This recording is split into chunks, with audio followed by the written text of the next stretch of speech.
I just wanted to thank all of you for welcoming me into the Invictus family. Imagine finding out that the legal document holding one of the world's most talked about marriages together contains a hidden trapdoor.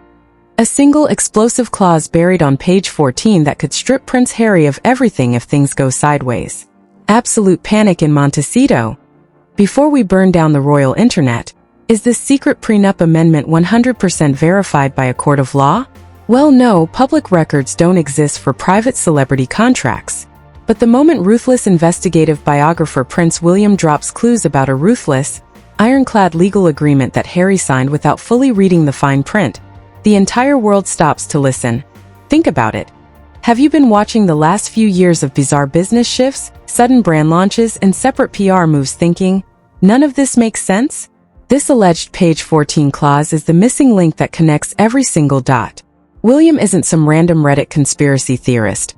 He's the former barrister who built his terrifying reputation by exposing secrets that billionaires and world leaders paid millions to keep hidden. So did Meghan outmaneuver the prince before the ink even dried? Are we witnessing a genius commercial long game? Or did Harry sign away his global empire without even realizing it? Before we expose every single juicy, scandalous detail of this legal bombshell, smash that subscribe button and hit the bell for. We break down the real royal drama they don't want you to see. Buckle up, because this gets messy. Now let's get down to the absolute heart of this scandal, because the players involved in this high-stakes Montecito melodrama are no strangers to total mayhem. We are talking about Prince Harry, the Duke of Sussex, a man who traded the ancient, gilded halls of Buckingham Palace for the chaotic, sun-drenched rat race of Hollywood, and Meghan Markle, the former cable TV actress turned global media mogul who has proven time and again that she plays the public relations game like a grandmaster playing chess against toddlers. But standing directly across from them in this gladiatorial arena of public opinion is Prince William, a man whose very name sends icy shivers down the spines of the global elite. If you are not familiar with Prince William's work, let me educate you on why his involvement turns an ordinary tabloid rumor into a full-blown nuclear catastrophe. William isn't some keyboard warrior sitting in his mother's basement making up stories for clout. He is a former trial barrister and a legendary investigative biographer who has spent his entire career hunting down the most powerful, untouchable figures on Earth. We are talking about media tycoons, corrupt politicians, ruthless billionaires, and corporate titans. Men like Robert Maxwell, Richard Branson, Conrad Black, and Simon Cowell have all had William's crosshairs locked onto them. And guess what? None of them could stop him. These hyper-wealthy individuals brought in army after army of top-tier, bloodthirsty libel lawyers to sue William into oblivion, and every single time, William walked out of court completely unscathed. Why? Because the man does not publish until he has ironclad documents, bulletproof witness accounts, and paper trails so deep they could reach the center of the earth. So when Prince William turns his relentless, hawk-like focus onto Meghan Markle and Prince Harry, the entire establishment holds its breath. William essentially looked at the fairy tale narrative of the Sussexes, scoffed, and decided to tear away the glossy Hollywood wrapping paper to show us the cold, hard, calculating machinery operating underneath. And his verdict on Meghan's past? Let's just say he paints a picture of a woman who never enters a room without knowing exactly where the emergency exits are, and more importantly, who owns the building. To understand why this page 14 divorce clause rumor has exploded like a stick of dynamite, you have to look back at the trail of chaotic wreckage left in the wake of the Sussexes' exit from the royal family. Remember Megxit in 2020? We were all promised a glorious, inspiring vision of financial independence, humanitarian service, and global peace. They were going to revolutionize what it meant to be royal, stepping away from the stuffy, outdated traditions of the British monarchy, to build a modern, progressive empire in North America. But what did we actually get instead? We got a relentless multi-million-dollar revenge campaign packaged as content for streaming giants. We got Oprah Winfrey interviews where explosive allegations were dropped without a shred of follow-up evidence. We got a 6-part Netflix docuseries that essentially served as a high-budget reality show complaining about how hard it is to live in a mansion. And of course, we got Spare Harry's record-breaking memoir where he laid bare every single family grievance, intimate physical detail, and private argument he ever had with his brother and father, all for a massive payday.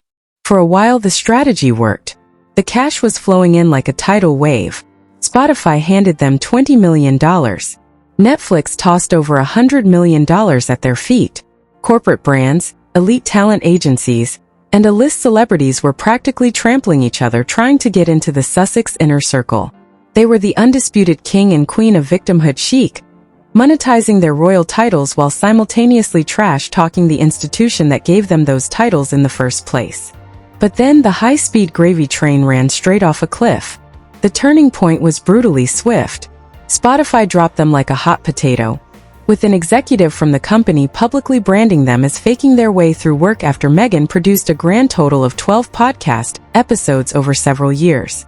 Major Hollywood power players began distancing themselves faster than you can say royal protocol. The elite parties in the Hamptons and Bel Air somehow forgot to put Harry and Meghan on the guest list. The global media tone shifted from sympathetic awe to outright mockery. And it was precisely during this downward spiral that Prince William began dropping subtle, razor-sharp hints about the financial mechanics keeping this partnership afloat. William's reporting has consistently highlighted one terrifying recurring theme.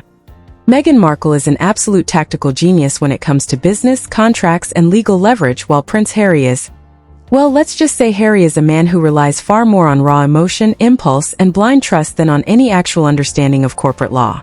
William's deep dive into Meghan's past revealed a pattern that stretches all the way back to her early years in Hollywood and her first marriage to producer Trevor Engelson. When that first marriage ended, it was handled with surgical precision. Quiet, clean, and completely efficient.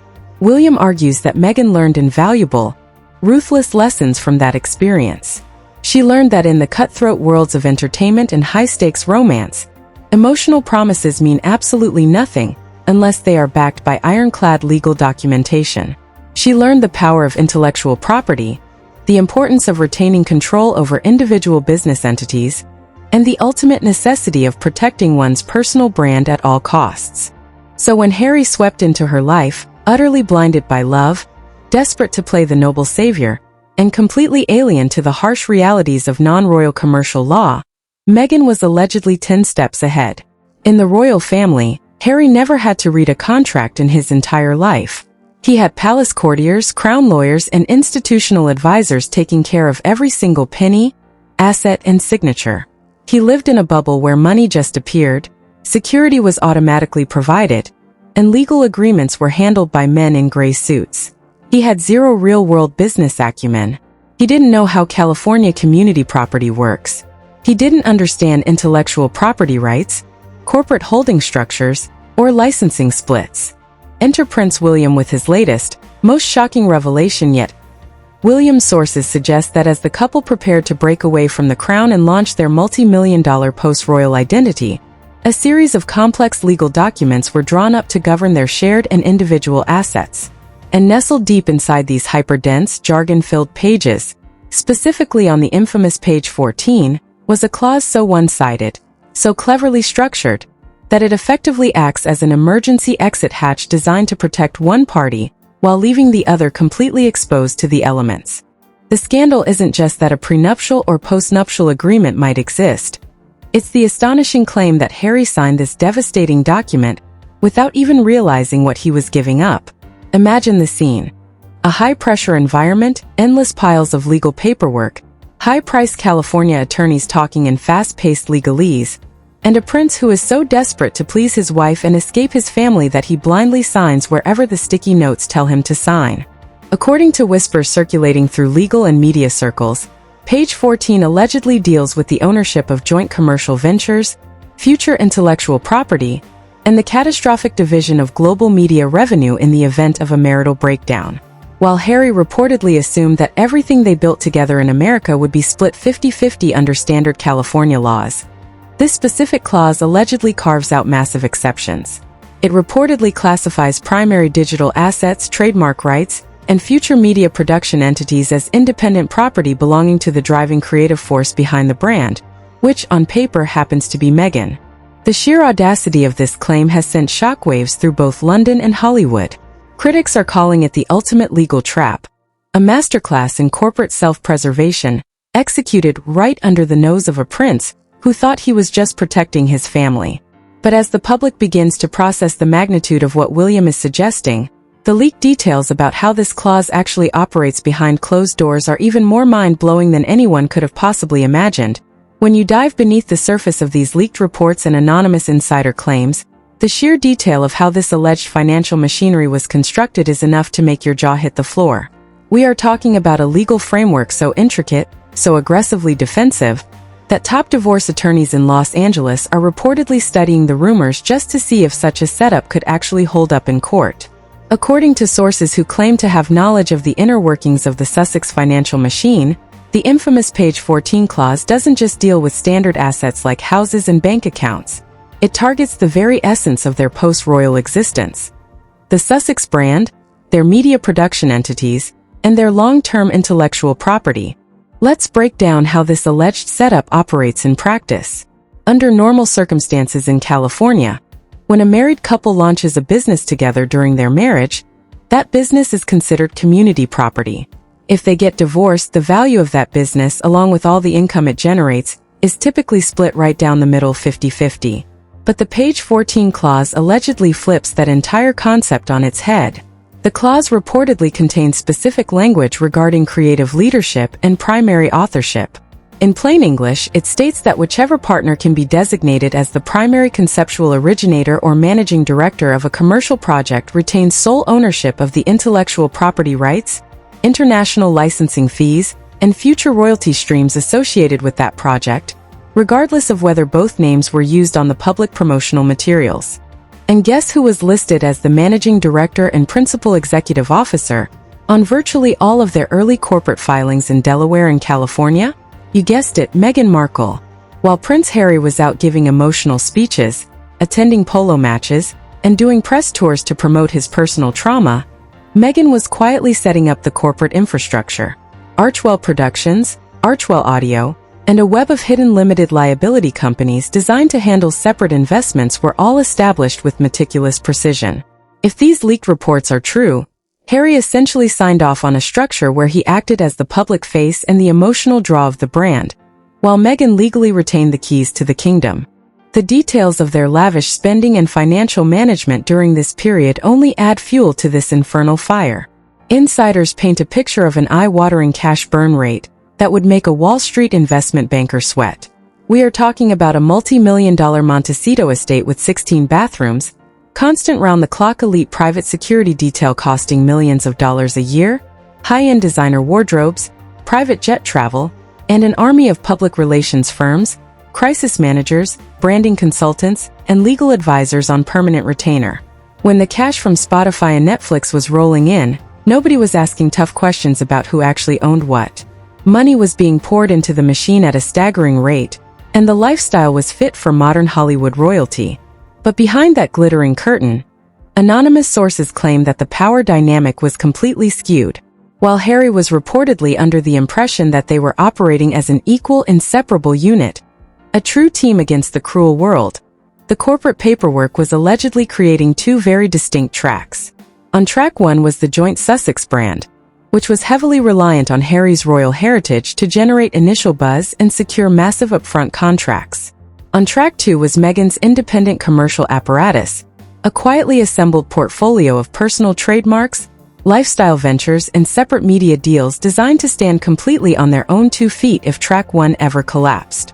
And collapsed it did. When Spotify publicly parted ways with the couple and branded them as non-producers, the panic inside the Montecito compound allegedly reached a fever pitch. This was the moment where the long-term reality of their financial commitments hit like a freight train. The $100 million Netflix headline figure, which the media had trumpeted for years, turned out to be a performance-based milestone contract rather than a giant lump sum resting in a bank account. As project after project got shelved or outright canceled, including Meghan's passion project, the animated series Pearl, the reality set in. They needed a new strategy, and they needed it fast. This is precisely where public reaction turned from fascination to absolute outrage. As news of these legal maneuverings and financial pressures began leaking out through investigative channels, the online commentary exploded into a wall of sarcastic disbelief. Royal watchers, legal commentators, and everyday observers began asking the exact same question. How could a prince of the blood royal, a man who grew up surrounded by the vast wealth and institutional protection of the British Crown, allow himself to be so completely outmaneuvered in a business contract?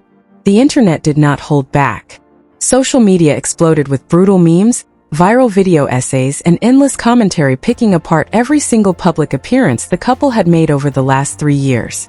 Analysts pointed back to Harry's aggressive legal battles in the London courts, where he appeared visibly stressed, emotionally drained, and increasingly isolated, as evidence of a man carrying an unbearable weight. Critics argued that Harry was fighting wars on multiple fronts, fighting the British press, fighting his own family, fighting the UK Home Office over security, all while completely failing to notice that his own personal and financial foundation in California was being systematically restructured right under his feet. Pop culture commentators jumped on the controversy with ruthless humor. Comedians mocked the situation, calling it the ultimate long con of the century, while veteran royal reporters expressed genuine alarm at the sheer vulnerability of Harry's position. Imaginary quotes and satirical takes began circulating across media platforms, depicting Harry as a man who thought he was signing an autograph for a fan, only to realize he had accidentally handed over the rights to his future inheritance and his own life story. Even more troubling were the whispers emerging from former staff members and Hollywood insiders who had worked alongside the couple during their American expansion. These sources described an environment of intense pressure, high employee turnover, and strict control over narrative messaging.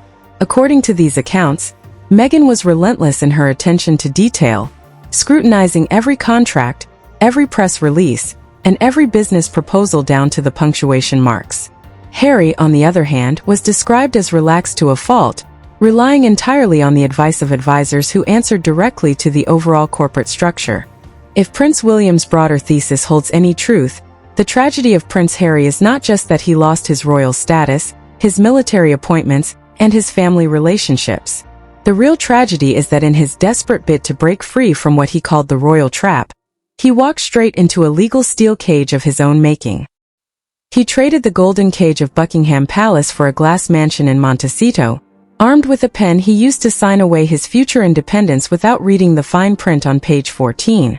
As the public dissects these unbelievable revelations, the focus naturally shifts to the impending fallout.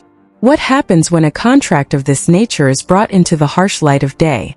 What happens when a prince realizes that the very agreement he signed to build a new life might actually be the very thing that traps him forever? The legal, financial, and personal consequences of this brewing storm are preparing to collide in a spectacular explosion that will rock both sides of the Atlantic.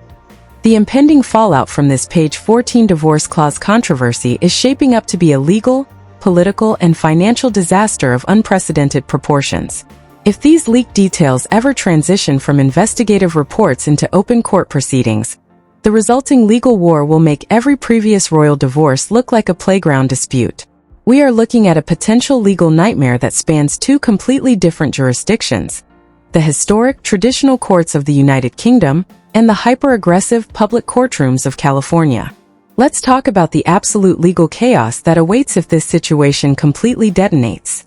Under California family law, prenuptial and postnuptial agreements are constantly put under a microscope by aggressive divorce attorneys looking for any sign of unconscionability, coercion, or failure to disclose assets. If Prince Harry's legal team were to eventually argue that he signed complex postnuptial amendments without independent legal counsel, or that he was misled regarding the long-term impact of giving up intellectual property rights on page 14, the resulting litigation would drag every single dirty laundry basket from Montecito straight into the public record. Imagine the discovery process. We are talking about subpoenaed emails, private text messages, bank statements, corporate tax filings, and internal memos from Archewell. Top legal experts in Los Angeles are already whispering that if a judge decides to review the validity of this alleged clause, the financial privacy the couple fought so hard to protect would vanish overnight. Every contract with Netflix, every deal with Spotify, every publishing advance for Harry's memoir, and every secret offshore holding company would be laid bare for the world to see and analyze. And the financial crisis brewing on the horizon isn't just theoretical. It is very real. The Montecito lifestyle is an absolute money-eating furnace. Between taxes on a $16 million estate, private security forces, public relations retainer fees, and top-tier legal defense teams in multiple countries, The burn rate is estimated to be millions of dollars every single year. If the joint Sussex brand is officially broken apart, or if major corporate sponsors pull back due to the endless controversy, the financial foundation collapses like a house of cards. Without the joint power of the royal title mixed with Hollywood glamour, how does the machine continue to fund itself? If Meghan retains the primary corporate rights to the media ventures while Harry is left with his depleted personal reserves and expensive legal battles in London, the power imbalance becomes an absolute canyon. Observers are already questioning whether Harry would be forced to return to the royal family with his tail between his legs, begging for a financial lifeline from King Charles just to cover his mounting legal bills and personal expenses. The public backlash against both sides of this split is reaching a fever pitch. On one hand, critics of Meghan Markle are using these revelations to fuel their narrative that she executed a long-range, calculated plan to isolate Prince Harry, extract his global financial and cultural value, and secure an independent commercial identity before discarding the royal ties. On the other hand, Harry's critics are showing absolute zero sympathy for him, portraying him as a naive, reckless prince who abandoned his family, mocked his country, and signed away his own legacy out of blind defiance. The public opinion courts are showing no mercy, and the mockery online is transforming into outright frustration with the continuous, unending circus. Government probes and tax authority scrutinies could also become a massive headache. When high-profile international figures start moving massive sums of money between personal accounts, non-profit foundations like Archewell, and private limited liability companies, tax regulators in both the US and the UK take a very close interest. The moment legal disputes break out over who owns what intellectual property, and where the revenue generated from global sales should be taxed, official investigations can easily follow. A high-stakes corporate split could accidentally trigger audits into Archewell's operational structure, exposing whether donor funds, production expenses, and personal income were properly separated. As this tension reaches its absolute peak, the speculation around hypothetical resignations, corporate restructuring, and total brand relaunching is everywhere. Insiders suggest that Meghan is already preparing for a future, completely detached from the heavy baggage of the royal narrative. Her shift towards solo commercial deals, independent lifestyle branding, and separate talent agency representation indicates that she is fully aware of the shifting tides. She is building a fortress that doesn't rely on Prince Harry's name or his family's approval. Meanwhile, Prince Harry appears to be caught in a high-stakes trap of his own making. He is legally bound to agreements he may not have fully understood, financially exposed to a brutal California market, and personally estranged from the family that once provided him with an impenetrable shield of protection. Prince William's relentless investigative digging has laid bare a dynamic that goes far beyond simple celebrity gossip. It exposes the cold, hard, unyielding mechanics of power, money, and legal leverage. If the infamous page 14 clause is indeed the secret framework governing this high-profile marriage, it serves as a stark warning of what happens when emotional decisions meet cold-blooded legal contracts. The fairy tale is completely gone, replaced by corporate filings, legal clauses, and an uncertain future. The world is watching every single move, waiting to see who makes the next play in this dangerous game of royal strategy.